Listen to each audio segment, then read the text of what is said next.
Tripura school sports বোর্ডের সাধারণ বার্ষিক সভা অনুষ্ঠিত হয় মঙ্গলবার। ভগৎ সিং যুব আবাসে আয়োজিত সভায় উপস্থিত ছিলেন যুব বিষয়ক ও ক্রীড়া দপ্তরের অধিকর্তা প্রদীপ দেব, স্পোর্টস বোর্ডের সম্পাদক পাইমং মগ সহ আরও অনেকে। সভায় স্পোর্টস বোর্ডের আগামী দিনের কার্যক্রম নিয়ে আলোচনা হয়।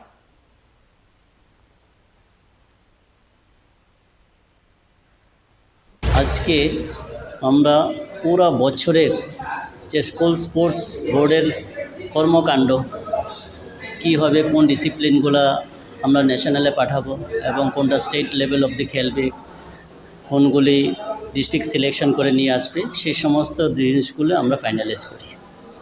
তো সেই মোতাবেক আমরা টোটাল অ্যাজ পার গভর্নমেন্টের ফান্ড অ্যালোকেশনের 4.5 কোটি টাকার একটা প্রজেক্ট বা প্ল্যান আমরা মিটিংয়ে উত্থাপন করেছি এবং সমস্ত কিছুই সভাধিপতি সহকারে সবাই সেটাকে সহমত প্রসাদ করেছেন।